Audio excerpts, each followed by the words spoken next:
नमस्कार किसान एवं पशुपालक भाइयों, स्वागत है आपका हमारी खेती हमारे पशु यूट्यूब चैनल पर। और किसान साथियों, आज हम आपको मिलवाएंगे एक विशेष व्यक्ति से जिन्होंने अपने देश का, अपने प्रदेश का, ज़िले का और हलके का नाम रोशन किया है, अपने गांव का नाम रोशन किया है, जिनका नाम है सचिन कुमार, जो अभी माउंट एवरेस्ट विश्व की सबसे ऊंची चोटी, जिसकी समुद्र तल से ऊंचाई 8,848 मीटर है, और विश्व की चौथी सबसे ऊंची चोटी माउंट लोतसे, जिसकी ऊंचाई 8,516 मीटर है, दोनों को फतेह करके हमारे बीच में पहुंचे हैं। आज उनका यहाँ पे एक भव्य स्वागत किया गया। 1.5 किलोमीटर की लाइन व्हीकलों की लगी थी लाखन माजरा से गांव तक लाने में।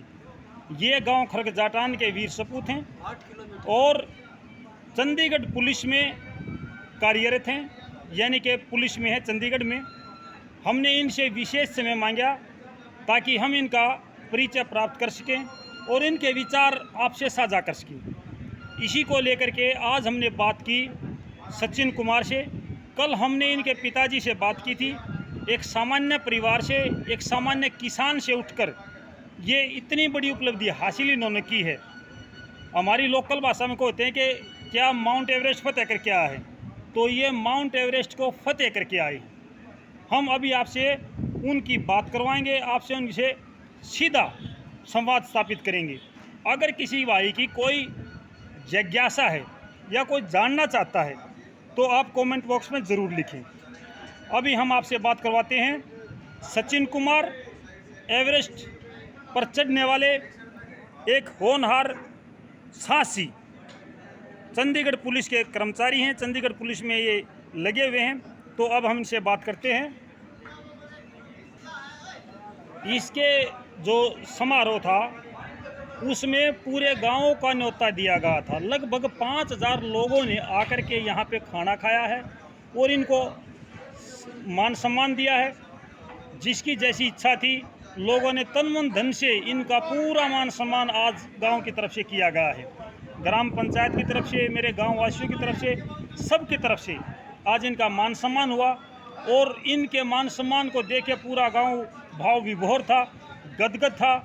और कई इनके माता जो पिता थे वो थोड़े से इनके मान सम्मान को देख के भावुक भी हुए हैं, भावुक हुए हैं कि हमारे बेटे का इतना मान सम्मान इस प्रकार से।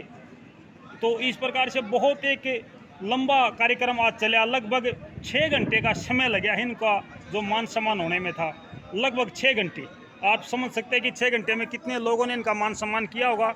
गांव की जिस गली से गुजरे हैं, गांव की जिस गली से गुजरे हैं, बच्चे, बुजुर्ग और जवान खड़े होकर अपनी पलकें बिछाए खड़े थे। इनके लिए पलकों से इनका स्वागत कर रहे थे।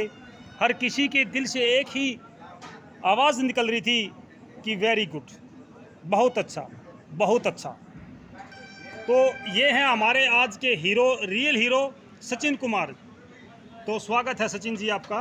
और काफ़ी दर्शकों ने आपको मतलब शुभकामनाएं भेजी हैं, मैंने देखा कमेंट के वो माध्यम से। 3 दिन से आपकी वीडियो को हम कवर कर रहे हैं। तो आपको कैसा महसूस हो रहा है? इतनी बड़ी उपलब्धि आपने हासिल की है, गांव ने इतना मान सम्मान आपका किया है, समाज के हर वर्ग ने आपका साथ दिया है। पहले तो नमस्कार आपको भी और आपका साबार और आपके सभी व्यूअर्स को नमस्ते, प्यार भरी नमस्कार। एक तो मैं आभारी हूँ, आपने समय निकाला और आपने बहुत अच्छा सभी को ये कह लीजिए जागरूकता में भी ये किया कि हाँ आइए, इस मौके पर सभी पहुँचिए। आपकी मैंने वीडियो देखी थी और आप अच्छी अच्छी वीडियोस डालते हैं जो कि खेती बाड़ी बारे भी और बच्चों को पढ़ाई बारे भी। मैं देख रहा हूँ कि व्याकरण पे और इन पे बहुत संज्ञा मैंने देखे हैं। देखिए वो तो हमारी छोटी सी पहल है और कुछ नहीं है, लेकिन आप जितने ऊंचे, हमारा एक सपना है कि जो आदमी इतना ऊंचा उठ जाता है ना, तो हम उसके बारे में भी थोड़ा सा बताएं ताकि आने वाला जो कल है वो आपके पद चिन्हों पे चल के वो भी अपने गांव का, अपने माँ बाप का, अपने हल्के का नाम रोशन करे। तो ये प्रेरणा आपको कहाँ से मिली? ये मैं कहूँगा ये आपका बड़प्पन है। मैं हालांकि अभी इतना बड़ा नहीं हुआ हूँ, हाँ अचीवमेंट है, अच्छी है, पर मुझ अकेले के बस की ये बात नहीं थी। अगर मैं अकेला ये कहूँ कि मैंने कर दिया, नहीं, बिल्कुल मैंने नहीं किया।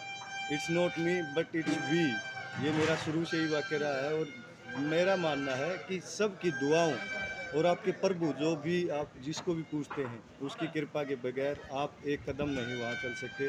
और बहुत सारी वहाँ पे कह लीजिए बाधाएं भी हैं। आप पूछ रहे थे एक्सपीरियंस के बारे, जी तो बाधाओं में अगर लगा लीजिए एक पलक झपकते ही वाली हालत में तूफान मिनटों मिनटी, और तूफान भी ऐसे ऐसे कि आपको एक कब उड़ा के ले जाए। हमारे चोटी में बैठने के दौरान वीडियो बनाने के दौरान ही हमें बाद में बताया कि पीछे से दो शेरपा नेपाल के जो शेरपा हैं क्लाइंब में जो मदद करते हैं वो चाइना साइड गिर गए थे ओहो और उनकी अब तक शायद डेड बॉडी भी नहीं मिली है। बाद में हमें पता लगा था वो 8K कंपनी के थे। आप तो सोच ये सकते हैं कि दर्दनाक कितना हादसा। खतरा है वहाँ पे, एक एक सेकंड का खतरा वहाँ पे, और इतने बड़े खतरे से निकल करके आपने इतनी बड़ी मुकाम को हासिल किया है। मैं कहूँगा कि ये एक राम के भरोसे ज़्यादा चीज़ चलने वाली है। तो इसमें आपको मोटिवेशन कहाँ से मिला है? मोटिवेशन हर कोई वो पल रहा है। अगर मैं कहूँ एक किसान के परिवार से, या मेरे पिताजी खेती से जो जुड़े हैं, या मेरा गांव जो है सारा का सारा किसानी से जुड़ा है। हालात हमने देखे हैं, समय हमने देखा है, रात में पानी भी लगा खेतों में, खेती में कह लीजिए मतलब ये शब्दावली प्रयोग करते हैं कि सांपों के सिर पे खेती होती है। हाँ किसी भी टाइम आपका पैर सांप पे गिर जाए या कुछ, इतने सारे वो और खतरनाक ऐसे चीज़ें होती रहती है। बचपन से ही किसान का बेटा है, तो आपने बचपन से ही खतरों से खेलना तो सीखा है। मतलब आप साहस ये आप लगा में लीजिए, पहले जब से हम- भरा हुआ है। जब हम एक ही खेती करते थे और थाईमेट डालते थे तो कहते थे अब आगे विपरीत चलना हाँ है। हाँ हाँ सब चीज़ें ये छोटी छोटी चीज़ें सीखता गया। एक समय था कि रात में पानी लगा रहा था और ये जो गेहूं में अपन कोर निकालते हैं, हाँ उसकी जो डली चुभती है पैरों में, हाँ हाँ हाँ वो दर्द है उस समय ऐसे बड़ा नहीं होता। यादगार जिसने पल भी- होता वो। वो जिसने ये पल जिए हैं वो दिसंबर मेरे की जब ठंड होती है और सूखी डलियाँ जब टाइट हो जाती हैं, उसके बाद में जब हम उसके ऊपर से गुजरते हैं तो वो अक्षण इन्होंने महसूस किए हैं। एक किसान के दर्द को महसूस किया, किसान का बेटा है। तो हम आपसे आपके वो अनुभव जानना चाहते हैं जो आपने हिमालय को फतेह करने में आपके अनुभव रहे हैं, वो आप हमें बताइए। इसके बारे में मैं चाहूँगा कि आप बताइए कि क्या कोई मदद आपकी की किसी ने, सरकार की तरफ से कोई मदद होती है? आपने अभी कितने समय से इसके लिए प्रशिक्षण तो लिया? हमारा दुर्भाग्य ही रहा है कि सरकार की बड़ी नकारा नीति है और सही से अच्छी पॉलिसी नहीं बनाई गई है। अगर बात कर लीजिए हरियाणा सरकार की, हरियाणा ने अच्छी पॉलिसी लॉन्च नहीं की है। अगर एवरेस्ट जो हम करके आए हैं नेपाल साइड से, इसी की बात कर ली जाए तो हरियाणा सरकार मानती ही नहीं इस बात को कि ये एवरेस्ट है। उनका कहना है कि चाइना साइड से अगर कोई एवरेस्ट करता है तो उसको कंसीडर किया जाएगा। तो ये तो एक बहुत ही गलत बात है। किसी भी चीज़ के ऊपर चढ़ना, चाहे लेफ्ट से चढ़ा चाहे राइट से चढ़ा, उसमें कोई फ़र्क नहीं होता है। ऊंचाई में कोई अंतर नहीं है। ऊंचाई कम ज़्यादा भी हो चाहे, लेकिन उसके ऊपर चढ़ना बहुत बड़ी बात है। क्या उसकी हाइट कम हो जाती है इससे? ऐसा नहीं है, दरअसल ये किसी के ये हमारी बैकग्राउंड या नीतियाँ जो है, गलत नीतियाँ, ये उसका परिणाम है। और सरकार ने ऐसी कोई नीति नहीं बनाई है अभी तक जिससे कि हमारे प्रदेश के लोग आगे बढ़ें, ऐसे साहसिक कार्य करें। तेनजिंग और एडमिड हिलेरी जो सबसे पहले माउंट एवरेस्ट पर फतेह करने वाले थे, उनका बहुत मान सम्मान हुआ है, उनकी यादगार में बहुत कुछ किया है। अभी भी बहुत से ऐसे देश हैं, या अगर बात कर ली जाए हमारे पूरे भारतवर्ष की, भारतवर्ष में अगर हमारा साथ लगते प्रदेश हैं यूपी, उत्तर प्रदेश में योगी जी की सरकार 15 लाख रुपए से मदद कर रही है और साथ में अच्छी नौकरी का भी जी जी जी, तो ये आगे बढ़ने के लिए एक मोटिवेशन है, ये देखिए ताकि मेरा हमारे कहना युवा है आगे कि बढ़ें और भी अच्छे कार्य करें।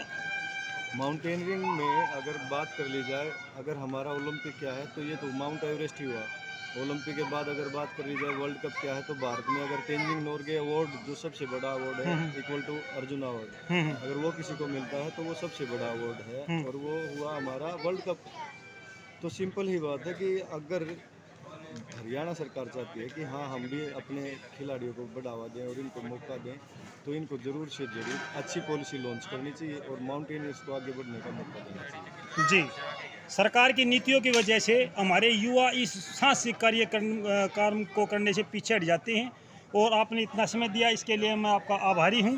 धन्यवाद। नमस्कार। उम्मीद करते हैं आपको सभी कुछ डाउट्स क्लियर होंगे। कोई नहीं बाकी है, कुछ होगा तो आपके फुर्सत जो से, भी अगर आपको लगे कमेंट जो भी आएंगे, सवाल हम है, उनको कमेंट फिर है, से एक वीडियो बनाएंगे जी, हम आपसे। फिर से आपसे बात धन्यवाद। करेंगे। आज Thank बहुत you. बिजी समय है। Thank you. धन्यवाद, नमस्कार। सभी को